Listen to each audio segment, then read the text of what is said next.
Pour moi, il ne s'agissait pas simplement d'apprendre pour avoir la moyenne et passer en classe supérieure. Il fallait être excellente pour moi.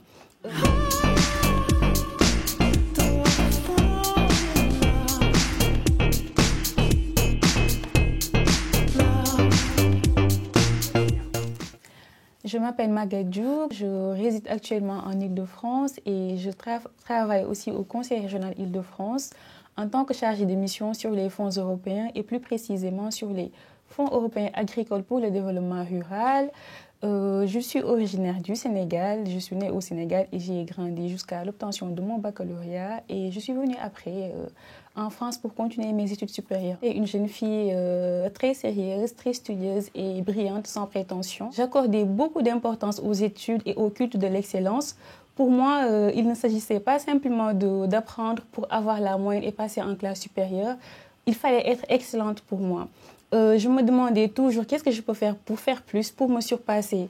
J'avais vraiment le besoin de faire plus, de faire toujours mieux. Je suis venue donc en France en 2017 pour faire une classe préparatoire. Donc, c'est 2 années de classe préparatoire, Hippocagne et Cagne.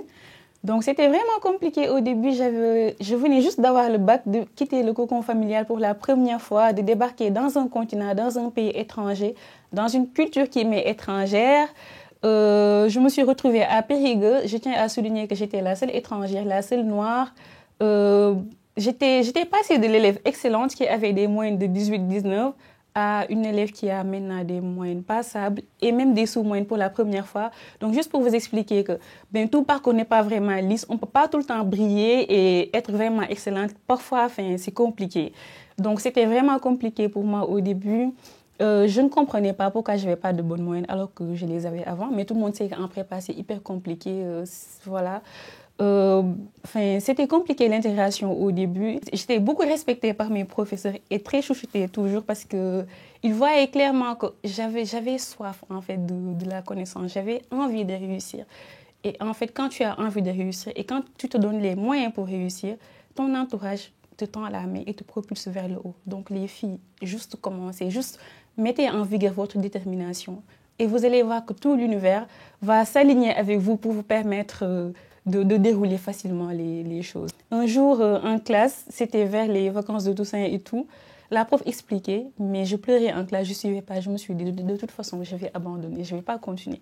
Donc moi, une élève qui a toujours été brillante, qui a toujours adoré les études, je me suis même retrouvée à un stade où je me suis dit que je vais abandonner. C'était vraiment, le monde s'effondre en gros. Mais mes profs m'ont convoquée et ils m'ont dit, tu viens d'arriver, on sait que c'est compliqué, mais on voit que tu es motivée et que tu as les compétences pour t'en sortir et on sait que tu t'en sortiras. Et je me rappelle, il y a mon prof de géo qui m'avait offert un livre et ma prof de littérature aussi, qui m'avait offert La Rabouilleuse de Balzac juste pour me motiver. Et donc, je me suis dit, on est déjà là, on n'a pas le choix et on n'oublie pas nos objectifs et les 3 raisons qui nous ont toujours motivés. Il faut qu'on réussisse dans la vie, on n'a pas le choix. Donc, on cravache, en fait, ça va le faire. Ces 3 raisons-là, je ne veux pas être une femme au foyer, sous l'emprise de son mari, qui ne peut pas s'en sortir dans la vie et qui est obligée de souffrir et de supporter. Je ne voulais pas supporter. Je ne veux pas être sous le joug de ma famille et dépendre de mes frères pour subvenir à mes besoins sans jamais être satisfaite. Et je veux devenir quelqu'un.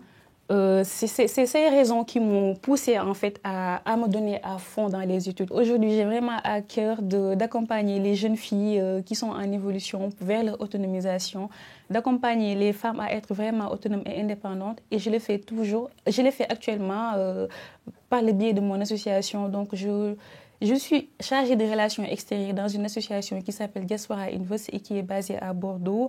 Et je mène via cette association des projets de développement pour l'autonomisation des femmes, pour la lutte contre la précarité de l'hygiène menstruelle.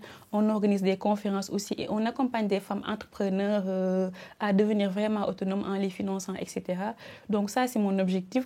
À toutes ces belles dames, je vous dis accrochez-vous pour être indépendante, pour être autonome, parce que l'indépendance et l'autonomie vont vous permettre d'être vous-même. Et être soi-même, c'est très, très important, parce que durant toute notre vie, on n'est qu'avec nous-mêmes. Un jour, on partira. Moi, je suis partie, j'ai quitté ma famille, je me suis retrouvée seule à Périgueux en Allemagne.